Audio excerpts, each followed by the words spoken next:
So, hello. Hello. We're ready for our last session for today. Mr. Jan Smerhovsky, AI go-to-market lead for Central Eastern Europe, Google Cloud, he's here with us, and he will talk with a speech about Gemini AI solution. Gemini is a tool for everybody these days. It's an AI program from Google, and we are ready to listen, Mr. Smerhovsky, about this tool. Thank you very much. First of all, it's a great pleasure to be here today. And I think it shows a great interest from your side to talk about the things that are really important these days, because we are really at the revolution and the point where things are going to change a lot. And I think it's important to have this discussion. I myself, as mentioned, my name is Jan. I'm working with our engineering, I'm working with our partners, with our sales organization, and with everyone involved in bringing Gen AI and Gemini and all the other solutions into the hands of consumers, developers, people from the public space and public domain. And it's really great pleasure to be here today. So I'll take you through about what is happening in the AI space, because I can't imagine how difficult it must be for you to stay up to date, because this industry is changing on weekly basis. I've never seen such a rapid development in my life, and I think it's really great that we have this conversation today. So with that, I would just like to start with a brief video that's going to kind of show you where we are in Google, and then we're going to talk you through a lot of innovations and some ideas where we see AI going and how you can potentially benefit from it. So with that, I hope you can see my screen, and I'll share with you a quick video. So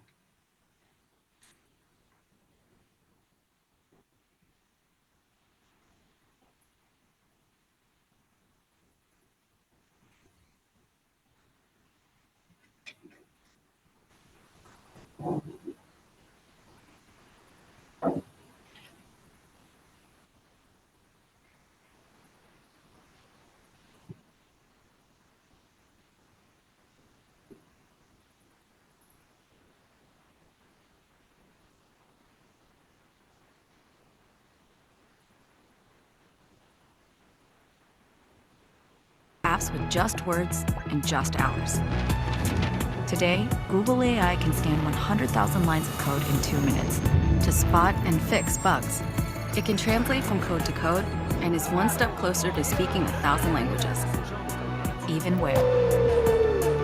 Today, AI impacts lives for the better and understands the world the way you do. Our AI spots threats 7 times faster, understands speech sentiment, helps prevent vision loss, predicts weather 10 days out in 2 minutes, translates thousands of pages in seconds, detects lead pipes to keep drinking water clean, eliminates paperwork so care is more human, generates from text, visuals, audio, and video, creates entire worlds from your imagination, creates this thing and that thing, a new thing, the new way to cloud.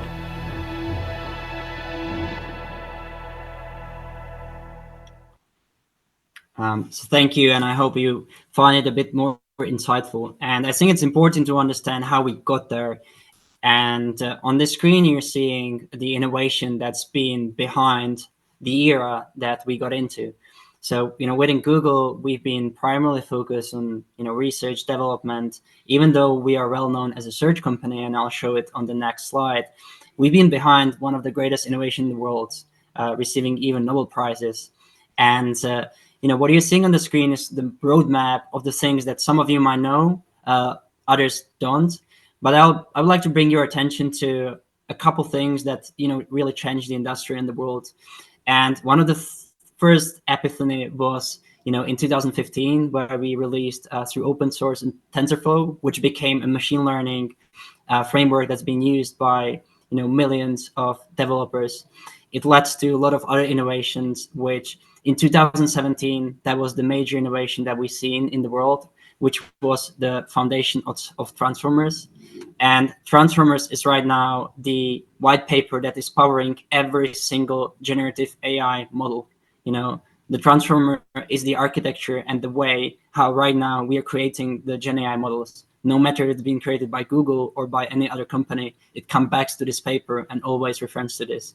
And then on the screen, you're seeing the different innovations that are, either mentioning, particle models or, particle initiatives that we did. Maybe for those of you that had the opportunity to visit, Asia in the past, one of the biggest moments in the history of Asia was when Google managed to play a game called AlphaGo, which is on the second slide. Right now, you will just see it. This one. So AlphaGo was meant to be one of the most complex games that's been played, similar to chess in Europe. It's being played across Asia, and it was the most difficult game in the world that nobody ever believed that could be, given the complexity, that could be played by AI.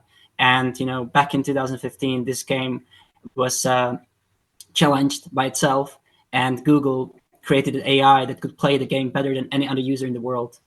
So there's been a lot of traction across Google, and we've been bringing this AI into the product of the consumers. And right now, you can pause and think, who from you today used Google product? You see them on the screen, and Google search is every day being used by more than 2 billion people putting in queries. And surprisingly, what we see is that 15% of the queries, the questions that people ask, has never been asked before. So we already see how people are searching and how this is changing with AI, because nowadays we can go and we can ask the questions instead of searching through keywords. And these small changes are going to be impacting also the public services and how people would like to interact with your portals and with your different websites. So really, this has been a trend and a theme that's been deeply engraved in our products, and that's right now resonating with users across the world. What is the most important takeaway for you? And I think the key thing to understand where we are in terms of the research and development. So what is the biggest trend powering all of these large language models is the capability to reason across images, text, sound, and video. What this means is that we are getting closer to the general purpose, artificial intelligence that is able to understand all of the different modalities. So right now, the AI is not just about generating text or creating images. Right now, it's about taking images, creating videos, then processing the video into text, and maybe feeding the text into sound. So we can create these very complex workflows across the AI and across the digital world, so that we can pretty much create anything in the world with the AI. It's really important to understand, because this has not been status quo in the last 12 months. This just came recently, in the past, I would say 6 months. How Google thinks about AI and what was in the center of our values and beliefs was that we've been building the AI very responsibly to benefit the human and the planet. There are the 6 different categories across which we've made contribution to the world through AI. A few examples that I'm going to walk you through. On the planetary scale, we are launching satellites through which we are able to collect all the information around the world, and then we are providing this information for governments to detect fires, to detect floods, and we are basically giving you the tools so that you can work better with the information that are happening, on your country from a satellite view. So on the planetary scale, this is something that we are essentially trying to bring into your hands. Similarly, if we, pick, for instance, the human aspect. So we've developed an AI model, automated retina disease assessment, which essentially helps to cure eye diseases through scans that can be used, across third world countries that don't have the capabilities to afford education for doctors. So right now they have an algorithm that can, use and help them to detect eye diseases. On the computational space, we've made significant impact through the research and development of AI models, infrastructure, platforms, and the overall ecosystem that right now is being used by millions across the world. I'm going to talk a bit more about the accelerator because I think that can be very widely used by the academia in Greece. And we actually got 2 Nobel Prizes for that particle research. Maybe lastly, just about the robotics, we're working on a lot of models that are embedded in the models, embedded in the robots, so that they can help to spot better cancer and make it work better for the doctors. So there are a lot of innovations that are happening across these foundational pillars that we are believing in, and all of them are underpinned by our responsible approach for AI. So everything that we're doing in Google is meant to be used with absolute cautious, but across enterprise and governments. So the things that we are releasing are enterprise ready, meaning that the data are being owned by the countries or by the companies. So I think it's really important to understand that Google Cloud is something different compared to some of the B2C products that you're seeing. What I want to bring your attention is to this particle research that with DeepMind, we've made a monumental breakthrough in 2020 with AlphaFold 2, which is an algorithm that essentially solved the protein folding problem. This is a challenge of predicting a protein 3D structure solely from its amino acid sequences. And this was previously considered as one of the biology grand challenges. And we've been able to decode more than 200 millions of proteins that nowadays can be used within an open platform by your students, by your research companies. And just to put things into perspective, one of these, proteins could take one PhD project alone. So you could imagine how many years we would be spending as a civilization, a society, to try to understand all of these proteins. So that's bringing me, again, to a point where we're trying to accelerate the development of different drugs and of different biomedical equipments that can be used through an right now open database that we're giving to the world, where you can use the database with all the proteins that we discovered. So this database is more than 200 million predicted protein structures. It covers nearly every single protein that has a sequence. And again, the impact nowadays we see is that more than 2 million researchers in over 190 countries are using AlphaFold protein structure database, and it impacts, is spanning across vaccine development, cancer research, enzyme design, understanding the nuclear pore complex, and even, fighting plastic pollution. So there's a lot of different applications, and this is available for, all your academia and government purposes. As mentioned, we received 2 Nobel Prizes for this particular research, and it's worth paying attention because I'm working with companies that are using this to accelerate some of their project, and we've seen tremendous growth in their acceleration and development of new projects.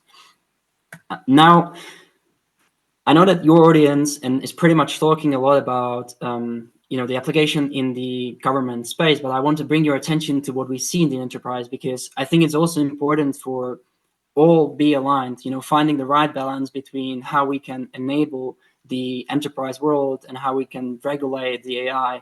And these are a few examples that we did as a research across more than 2,500 senior leaders. So Google's been having a footprint in many large Fortune 500 companies, and we're having discussions on day-to-day basis with these leaders. And I want to bring your attention to the return on investments that we are currently seeing across the EMEA when it comes to enterprises. So already right now, 60% of organizations are using Gen AI in production. What this means is that they're not playing with it, but they're actually finding some meaningful benefit for their organization, and that's why they're deploying the AI. So 6 out of 10 are already using that. 8 out of 10 are seeing revenue boost of 6%. So I think, again, there's a massive potential for both revenue potential, but also cost savings across the both enterprise but also governmental agenda. And lastly, we found that the time to value when it comes to AI is extremely fast. That 7 out of 10 companies reported the return on investment within the first year. So the urgency is not just about the fact that the industry is moving so fast, but at the same time, we're bringing the value, within the first 12 months. So it's just not about experimenting, but it's also about the fact that nowadays there's a lot of applications that are bringing value to the companies and the governments across the world. For those of you that were not able to understand the whole pattern and how this industry has evolved, I just want to bring your attention to the different phases. So the first phase was in November 23, where we've developed and we've seen the large language models. These large language models were essentially trained on a lot of the different data points, and they were solely interacting with a text. So you send a message, you ask, can you find me XYZ? And the model will return you with XYZ, but it was only on a text conversation. Fast forward, we moved to phase 2 in April 24, where we've seen the large language models being part of a larger platforms. And what it means is that these platforms were providing additional services, and these models became more powerful, meaning they could reason across the different modalities that we've seen in the past. So not just text, but also audio, video, and images. Moving forward, the phase 3, that was last year around October 24, and that was around building agents. What agent is and how we can think about it in a very simple way. It's an ecosystem that can complete certain activities on behalf of people. So it can emulate the human behavior. So agents was something that we've seen in the phase 3 when we put these things together and we came up with the agents. And nowadays, where we are getting is to phase 4, which we introduced recently a new protocol, which is, again, open source. This protocol is right now being used, not just Google, but by also other big blue chip companies around the world. And this protocol enables AI to talk to AI. And what this means is that right now it will not be just about one agent doing a particular task, but it's going to be about an agent that's going to have an opportunity to talk and interact with different agents. So an example could be you give a task to an agent, maybe help me to understand what are the pollution factors that can influence the city of Athens. And this agent can call an agent that has all the information about the Athens in a database, and then the agent can call another agent that would go into the database. It would do very complex mathematical operations, and it would send back all the information to the first agent. And you would all coordinate this through natural language. So that's something that right now is the face of AI. I'm going to give you a few examples of these AI agents that we're seeing and how we think about them and how you can think about them as well. So first, you can think about the agents that they will have impact across these 5 different areas: productivity, research, on your citizens, creative, and then there are general agents. I'm going to start with the general agent just to give you an understanding what we recently developed and released.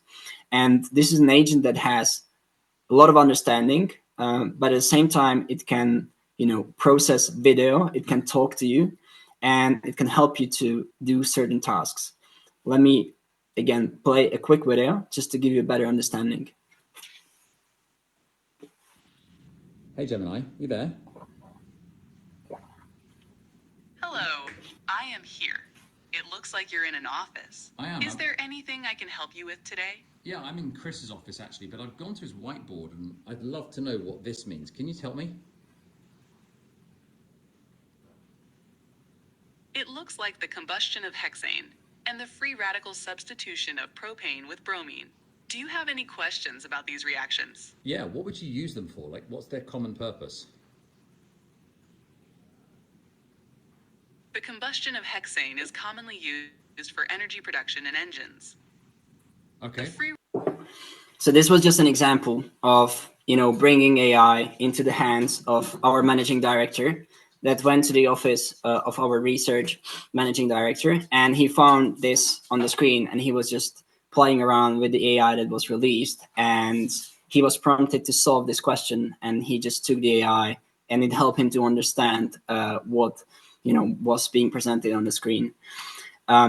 Another area of agents that will have significant impact on how we work, within the government, but within also the enterprise world, is through the productivity. So the key focus for us is nowadays the knowledge management, because no matter where you work, you oftentimes work with a different third-party applications. And within these applications, you have a lot of information when it comes to either your databases, you have data about your current projects, or you can have your files, you can have images, contracts, depending on who you represent, you work with a certain tools. And nowadays what we are doing is that we're bringing these together to help you search across all of these tools through a conversation, but also we're driving some actions so that you can also do certain tasks, not just find them. And again, I'm going to play a quick video just to help you understand how the search works. And then I'll tell you a bit more about what's coming next.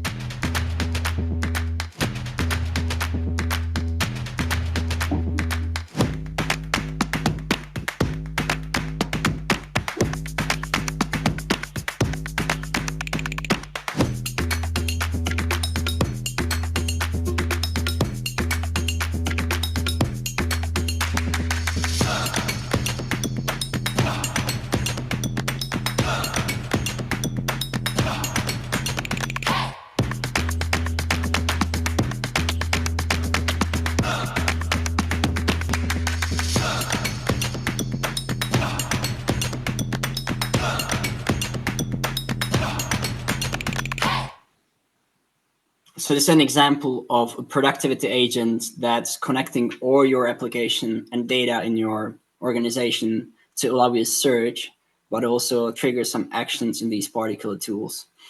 With that, I'll also show you a lighter version of a tool that can be again used across, I think, many applications. It's called NotebookLM, which started as a research project in Google, where one of the researchers had more than 8,000 different notes, and he wanted to search through the notes and cite them accordingly. What we did was that we came up with this project that essentially enables you to upload any document. So how we use it internally in Google is that for our product managers that are owning a certain products, in your case, it could be a certain department in the government, you could essentially go and upload all the relevant policies or all the relevant projects that you're trying to work on, and you can start having conversations with them. You can triangulate the information. Maybe you can upload the new legislation from European Union. You can combine it with your current legislation, and you can ask, find for me where are the gaps, or find for me where our policies are meeting. And what NotebookLM will do is that it will take these static files that you're going to upload, and it will help you to find and cite precisely where it found the information and where it, for instance, collides with the European Union government policy. This is one of the most helpful tools that I use and across Google we use on day-to-day basis. Another great agent that we are bringing to the hands of people is the research agent. And for this particular exercise, I decided to do research on how can Greek government use AI. And on the next slide, you will see a video that's being played out and how the agent actually works. So I asked the question, how can Greece use AI? And then we are presented with a research plan. The research plan has, in this case, 8 steps. And we can change, maybe I'm going to bring it up on a full screen so that you have a better view. And then the research plan was executed across more than 180 different websites. So I was scanning all your public information about the Greece and the AI projects. And then I was, triangulating it with external sources, like from the consulting groups, what are the key AI projects to work on. What I did afterwards was that I took this information and I created a website out of it.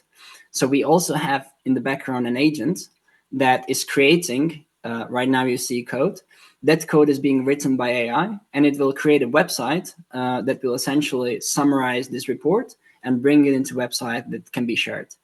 For those of you interested who would like to learn a bit more about what this research came out with, I'll be sharing with you a QR code which you can scan, and we will be sending out the exact research and the different areas that we uncovered throughout this process.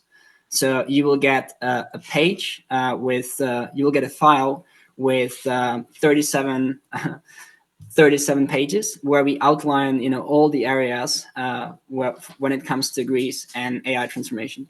So I think it could be very interesting for you to understand and see what Google can do in this regard. However, the point here is that you can research any topic. It's not just about this particular example. You can very clearly become an expert for anything that you would like to learn a bit more about.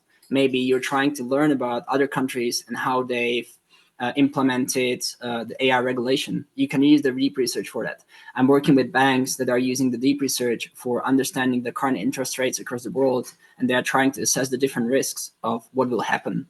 So in this regard, there's a great potential in the research. Let me right now take a bit more forward and talk about your citizens and how they can interact with agents. So you've seen that right now the capabilities are we can reason across images, across documents, across videos. And what this can enable you is very simply deploy a search on top of your website so that you can provide the information to your citizens in a snap of a finger, instead of going and having a call or waiting for an hours in a queue. You can remove this administrative burden, and you can create these agents that will be supplying the information to your citizens. We've done a project with Municipality of Athens, which is essentially using some of the Google Cloud products to make sure that we're bringing in the information to the citizens in a faster manner. So this is something that I would like to call out, and we can then talk about this in a bit more later. So this is an example where we're seeing this being used in the Municipality of Athens. Here you have the quote from Harris Dukas, who was mentioning that with the help of Google Cloud, the search for information about our city acquires a new dimension. It becomes fast, smart, and adapted to the needs of every citizen. So again, I think there is a great collaboration that can be done across many frontiers, and this is just an example of how you can help your citizens to find, maybe information in a particular authority. And you can imagine what's coming next. You have this information, you have these agents, but you can also maybe start helping to execute some tasks that would, take a lot of your manual efforts, and it could be done by these agents. With that, I'm getting to an end of our talk. And I think this is a very important thing for you, because what we all need to brace for is the fact that, we have these creative agents that can create incredible images. Here's an example of a few prompts that we run through our tools that are generating images. So everything that you see is being generated through AI. So these are images. We also released the first commercials. So there are two applications. Again, you can use this for helping you to create a content if needed for sponsoring some of your local events. At the same time, it should be for you a warning signal that all of us need to be ready for the fact that there's going to be a lot of content that will be AI generated. Google approach is that we are also providing with a watermarking service. So anything that's going to be generated by Google, you will be able to detect. So that is something that we're bringing in to make sure that the content that we generated is recognizable and it can be spotted between the real and not real content. Here's just a few examples. We can take, either text, make it a video. We can take image, bring it to life. There are a lot of things that can be done and that were recently released. With that, I think I just want to give you first like a final kind of thoughts that, I think the way how we should think about the agents is that they are here to help us. I believe that a lot of people have questions about the fact that the AI might be threatening them. But at the same time, I believe that we are at the junction where humans and AI can work together the best if there is a strong, leadership from the human side. So that's something that I would like you to encourage to think about. And with that, I would like to just, leave you with a few last quotes and give you the opportunity to ask your questions. So here's a QR code that we prepared together for you this event. And if you will share it, it's going to open a form. If you're going to scan it with your phone, it's going to open a form where you can ask any question. And I'm going to also involve you and share with you the report that we generated for, how you can essentially use AI and how we can empower you as a state to get the most out of AI. With that, I think I'm out of time. Apologies if I run a bit over. If there would be anything else that I can do for you, please let me know. I'm not sure if we have a time for questions. I'll let it on you. Mr. Smerhovsky, I don't know if I'm pronouncing your name well. It was a pleasure having you. The discussion was elaborate, it was insightful, it was clear. We thank you for being here at the RGC in Patras and for your participation. Unfortunately, we don't have enough time. This discussion is so interesting. I think we all have so many questions, and we would actually never have enough time for our questions and the answers, right? So it was a pleasure having you again, and we hope to have you sometime soon, and hopefully in person. Indeed. Yes. Thank you very much for your kind words. I hope I can participate next time in person. And as you mentioned, this is a great discussion, Exactly. and I would encourage you to continue in that. If you would like us to be involved, here's a way how we can do this together. Yes, so it would thank be a you very pleasure. much. Thank you very much. Have a wonderful day. Thank you. You too. Bye-bye. Bye-bye.